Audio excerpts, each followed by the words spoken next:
And you were going to talk about how how Payjoin ties into everything we talked about Tornado Cash, right?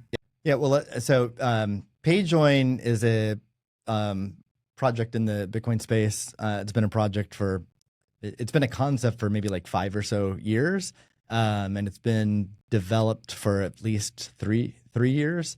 Yeah. So what is it? It's an open source project. Doesn't require any consensus changes to Bitcoin. It can be integrated. It's a protocol that can be integrated into wallets, and it improves efficiency. It makes Bitcoin transactions more efficient, which saves fees, scales Bitcoin better, and it improves privacy as well as sort of like a. I mean, you can sell it either way. Like it improves efficiency, and oh, by the way, it improves privacy, or it improves privacy, and oh, by the way, it improves efficiency. So how does it work? Imagine I'm sending money to Max. I'm sending Bitcoin. Typically what would happen is be like, if let's say, just to make numbers simple, let's say I'm generous and sending you 3 Bitcoin. So from my wallet, I might have, they're called UTXOs. If you're not familiar with that, it's just imagine if you have like a quarter, 2 dimes, and 3 nickels in your in your pocket, and you have to combine them to reach the amount you want to send to Max. So if I need to send Max 3 Bitcoin, I might have a UTXO worth 1 Bitcoin and another worth 2 Bitcoin. So my transaction would include both of those as inputs, and then the output would be 3 Bitcoin to Max. But what's more typical is that like it doesn't perfectly map that way. So there might need to be another output in that transaction, which is change back to me. Mm-hmm. So every input you add, every output you add to the transaction, it requires more bytes, mm-hmm. And then it requires more fees. So it costs more money to send that transaction. With Payjoin, so actually, before I talk about Payjoin, what is the problem with what I just said? So it's very common that a sender will include more than one input because they don't have a UTXO that is a sufficient amount to make the payment. So they include 2 or 3 inputs. Like a lot of people are carrying around pennies in their wallet. Right. Yeah. So often there's more than one. There's a heuristic that surveillance companies use called the common input heuristic, which is an assumption that every input to a transaction comes from the same wallet, because that's by far the majority of the time today. Oh, I see. So in theory, each of those inputs, even though those 3 UTXOs they're all visible on the blockchain, there's nothing tying them together. So no one knows, and a public observer can't see that they're all the same wallet. But as soon as you spend them together, it's a strong signal. And in fact, so the chain analysis companies are used in. First of all, they're used by regulated companies, but they're also used in the criminal justice system to put people in prison, and they have been used to put people in prison. So it is deemed high quality by courts, even though it is probabilistic based and not a certainty, right? But for it to not be, just to make sure we have the example clear, like if you were paying Max, let's use dollars. If you were paying Max $12 for a haircut, you might have 2 5s and 2 1s, and it'd be rare for me to give him one of the 5s for your haircut. Yeah. So that's why it's the predominant case that all the inputs to a transaction are from the same person. Are there examples where it would not be? Well, certainly. Coin joins, like Wasabi, Samurai, Join Market, are where people come together to put many inputs in. But those are all critically centralized, and I'm guessing this is a solution to that. So in a decentralized way. So now, let's introduce Payjoin. So Payjoin, it does what you guys are guessing, right? Yeah. Now let's get back to the example. I'm sending Max some Bitcoin. You would also include inputs into that transaction, even though you're the one receiving money. Okay. And so let's say this transaction, I'm putting 2 inputs in, you put 1 input in, and now the but there's still just two outputs, one that goes to you and one goes back to me as change. Or it could actually increase the chances that I don't need change output. It increases the chances that we can sort of get a perfect match. It'd be like he's paying himself the right amount to make the change not needed. Yeah, That's right. So, so I think it increases the probability that there doesn't even need to be a change output, which reduces the size of the transaction, which reduces the fees and improves scaling. It completely breaks the common input heuristic, because if this becomes popular enough, and it doesn't have to, not all users have to do this. Just a threshold, I don't know what the threshold is. Enough that it's plausible. Enough that it's plausible. Any transaction could have been done. And it won't be used in courts anymore. And it really improves everyone's privacy. So I'm very bullish on Payjoin because it doesn't require consensus change. Mm-hmm. It also doesn't have, it doesn't create a footprint on the blockchain like the coin joins do, which taints the coins. Right. One risk with using coin joins is that now it's obvious to everyone you went through a coin join mixer, and that means services might be like, I don't want to touch them anymore because I don't know, like that's bad stuff happened there, right? With this, how does this get around that? Because it's not this like very identifiable pattern of like 100 inputs, all the same amounts, very identifiable. Here, like literally, it would be. Do you still have to have individuals running coordinators though, or like who's actually coordinating? So it's unlike this is not a multi-party. It's just the sender, just the two of us. Just the sender and receiver. So it's very much simpler. Mm-hmm. And like BTC Pay has supported this for a number of years. So all merchants running BTC Pay can accept Payjoin transactions. So it's the kind of protocol. As a sender, you can sort of be like, hey, like I can send this if you want, or like as a receiver, you can add a flag basically saying, Amanda. Oh, sorry. Okay. That's a low budget sports center. Low budget, but hey, it was good. Pop will like it. Let's see here. So you're talking about the Payjoin. The recipient can be basically like it's a flag saying like hey, if you talk Payjoin protocol, I receive it, right? And then so for if you're sending me money and you don't talk that protocol, that's fine, just fall back to the normal. And then if you try to pay me and you do support it, great, we'll use it. So I think it's a credible adoption path. And I still don't have clear in my mind. Is it like a protocol and or like an SDK that other wallets would just implement, or how does just a protocol like in the payment? It's like in addition to the payment protocol. So like when you scan or when you get my QR code, my invoice or whatever, like my like my address that you're paying. I see. There's like a little flag there saying like add this. Hey, do you want to do this? Join, right? Yeah. And then we know. And then if you support it too, we know we can talk that protocol, and we have the software on both sides to speak. And this is protocol. Always through Lightning? No, it's not on chain. It's only on chain. Only on chain. Okay. Is there a way to add economic incentives to this as well? So that you can ask, so like, hey, if someone uses this with me, or is it just to? I think that's a good question. It both inherently has economic properties, and you can even negotiate more. So, meaning like if you want to incentivize the recipient to use it, I would pay more. You could pay more. Yeah. And if the recipient wants to use it, then recipient can give discounts or whatever, right? So that's there's nothing inherent in the protocol to support that, but that just can naturally be done anyway, just by changing the amounts, right? But also even if you don't do that, I think my initial take when I learned this protocol is like, oh, but it's going to cost more money, right? Because you're going to have more inputs in the transaction, which costs more money.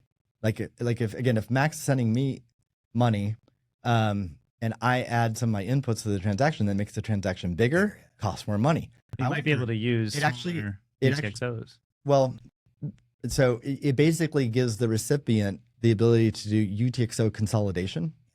Because the UTXOs I would choose typically would be the smallest ones I have that I want to consolidate anyway. Right. So also whether every UTXO you're going to pay fees on it whenever you spend it. Yeah. So whether I pay them now or later, I have to pay the same fees anyway, given a constant fee rate. Yeah. This is another thing too. Like when the fee rates are low, I could be incentivized to do this more. Yeah, And when my fee rates are high, I don't. Right. Whereas if I delay, then I get to a point where I have to spend these UTXOs and I'm just forced to pay whatever the current fee rates are. So during low fee environments, it makes sense to basically, this is already anyone who knows anything about UTXO consolidation. That's what you usually get the news from like Merch. Merch will tweet out saying like, now's a good time to consolidate. Well, that also should be an announcement to anyone who can receive Payjoin, because that's a good time to be more aggressive on Payjoins. So are Payjoins already available in a wallet or two, or is it kind of just a theoretical idea? Or what's... BTC Pay supports it. Bull Bitcoin, there's a company in Canada, supports it. And Cake Wallet is, I believe, in development and close to supporting it. So it's early in the adoption cycle, but it's real. This is not just a concept. The software is real. And it's on the cusp of adoption. But there's more to say here. Because actually on the savings, it's even more than we've been discussing. There's a concept known as transaction batching, which a lot of exchanges have done over the past 7 years. Actually, when I got started in the space, like in 2017, 2018, one of the first things I did as just a volunteer trying to find out how can I help Bitcoin as volunteer was to join up with a couple other guys to create Bitcoin OpTech. And one of the things we did, we went around to every company in the space saying like, how do you,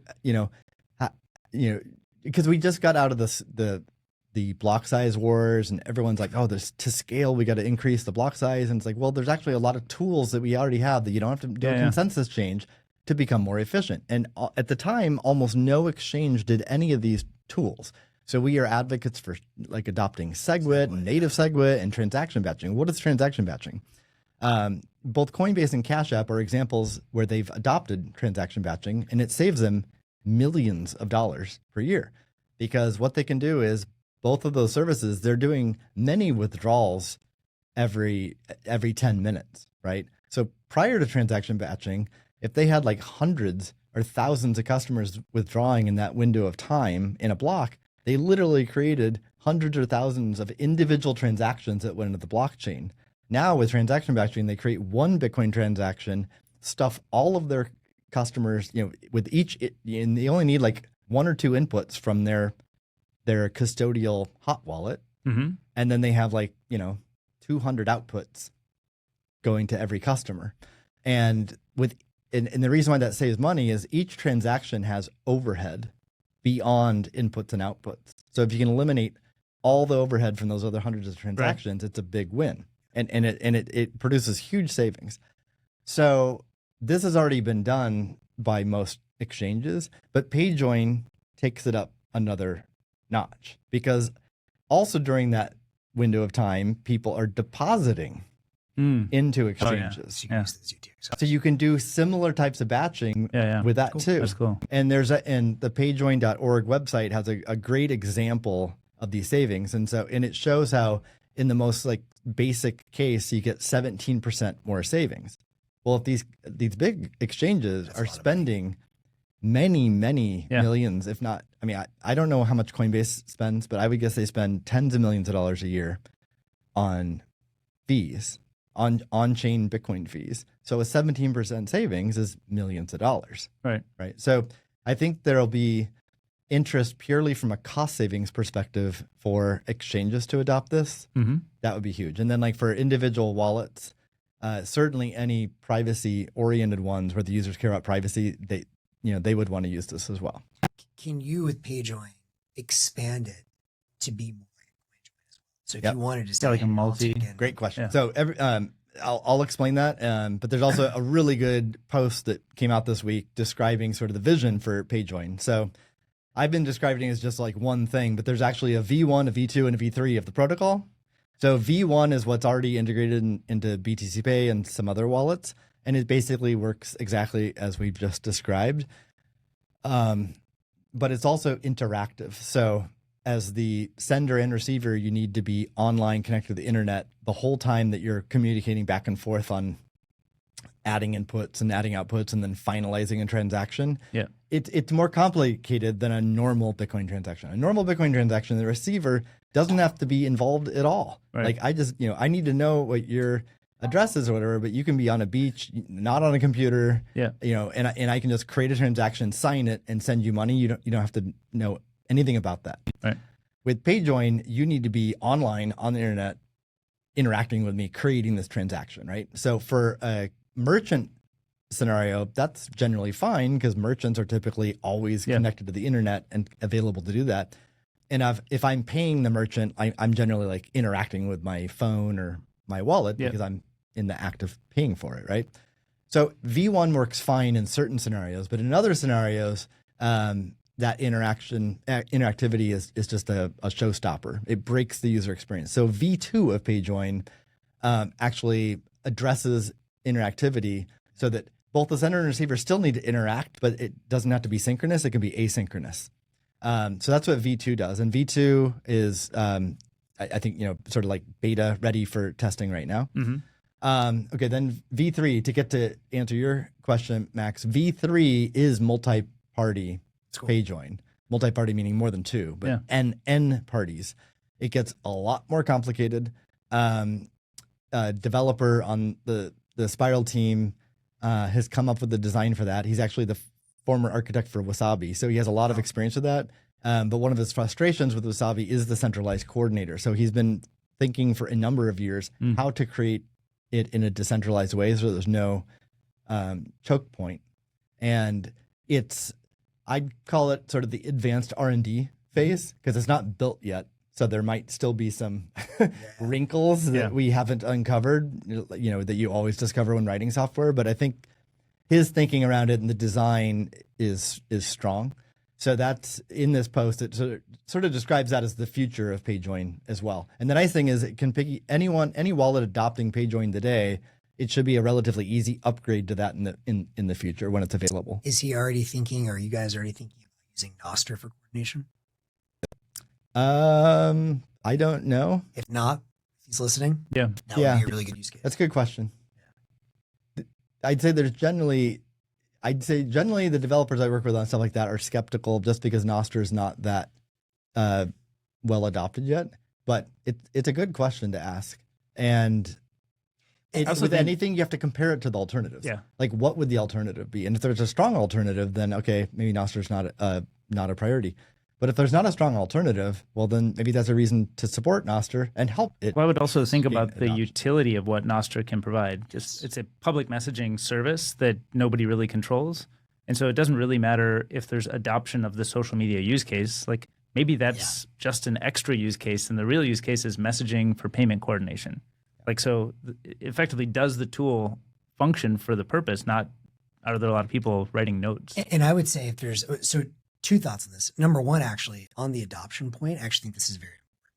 I've been pushing for a long time that Nostr, well, actually, this will be a good transition here in a minute, but Nostr should either be pushing for things that can't be done elsewhere, or if you are going to push for more traditional things, start with the Bitcoin community, because that's where we do adoption. So even if they wanted to say, well, we need users, whatever, it's like the million or so users we have are Bitcoiners. So like, it's a starting point. Push me offline to follow up on that. I totally agree. I don't have a strong answer for like why or why not, but let's follow up on that. But then to your point, DK, I think number two, if I could get one giant message across, especially to the Bitcoin community that is maybe a little skeptical on Nostr, it's like, regardless of social media, like forget social media. I would almost just say it's almost like a red herring. Yeah, I agree with that. It's annoying and obnoxious because people keep being like, well, the social media, you're never going to be Twitter. It's like, of course you're never going to be Twitter head on. You're going to compete against the Swift network or something, right? Exactly. So I think the best analogy I would say is just like DK said, anything that requires some kind of decentralized, either sort of like coordination or lookup. Like I was even telling Carl when he was in here recently talking about VPN stuff. I was like, great way you could use Nostr is like as a relay can be kind of got what they call it back in the day, bulletin board or something where you could like here are different servers I could potentially click into. I know. I want to say, remember the distance of the mic. Oh yes. Imagine it's like a beautiful woman, like your girlfriend. All right. Don't try and get me in trouble here. Yeah. Hold on. Your girlfriend. This is your girlfriend. Anyway, last thing I'll say about Payjoin, and then let's move on to other stuff. We talked about regulatory stuff earlier. So any regulated company adopting this, they're going to have a compliance team that wants to look at this stuff. That's another potential friction point for adoption. It's interesting though, all these companies added transaction batching already, which definitely mixes coins. So it'll be interesting to compare that analysis, why that got a green light and why this would not get a green light.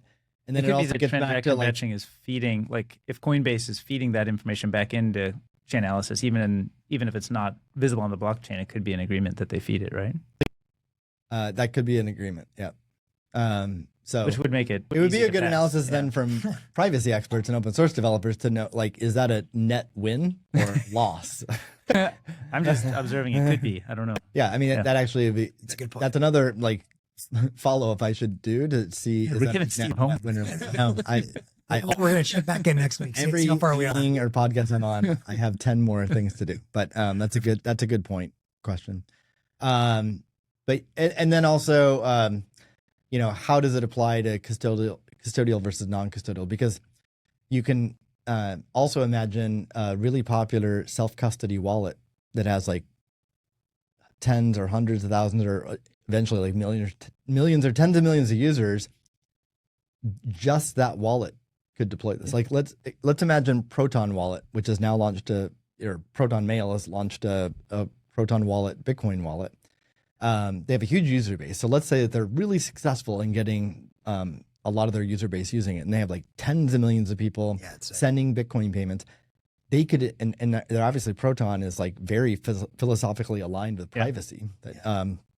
So you can imagine them deploying Payjoin, and there's enough volume and activity just from their user base to successfully coordinate a lot of multi-party. That's awesome. Payjoins. And there's the great thing about it is there's an economic incentive because everyone saves fees. Yeah.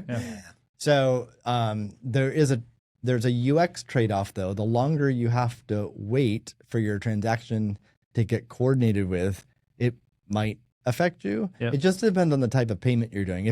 But it's already an on-chain payment. So you're already accepting it could take tens of minutes. Well, I was talking about the time. I mean, or expensive in time, but like you already know you're gonna have to wait for at least one block confirmation, if not more. So you're already desensitized to this could take an hour. Right.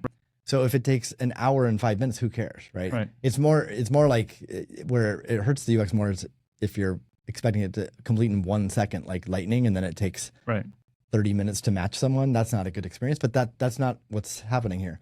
And it also can integrate with Lightning. That's what I was wondering. Yeah, what's the Lightning story here? But a little abstracted from the user, but anytime a wallet does like a splice in or splice out for new channel capacity, it can be just naturally integrated with Payjoin. Yeah, that's awesome. Makes it more efficient, costs less money, scales Bitcoin, and you gain privacy. So you get all these benefits with this technology. It just needs wallet adoption. So I'm very. Is it generally easy for wallet to adopt if they want? Like, is it kind of drop some stuff in, or do they often have to retool or rethink how they structured it? I believe so, especially with Payjoin V2. Like the interactivity of V1 is a showstopper for mobile wallets to receive. Yeah. But V2 addresses one of the big drawbacks to integrating it. So I think it's a matter of championing this, creating awareness, and then time. Getting early adopters. One quick question on that, because you mentioned Proton, and I don't know, you may not be able to speak about this. Maybe the guys are listening. Do we have any sense of when they're going to integrate? Because to me, and from a privacy perspective, you have all those users. Like, I wouldn't use my Proton wallet until I get Lightning. Well, that's a great segue into another topic we wanted to talk about. Yeah. Can we talk about that now? Or let's go. Let's go. Who can do this first, then also? Okay. Because it's a big topic. Yeah. So maybe we'll touch on this today, and then we'll spend hours on this topic, which is like, how do we scale Bitcoin? Because I just talked about Payjoin scaling Bitcoin, and it has some nice scaling wins, but these are like 20% wins. Right. Yeah. So depending on the context, that's amazing. Like if it saves your business millions of dollars, awesome. Yeah. If it creates an incentive to do more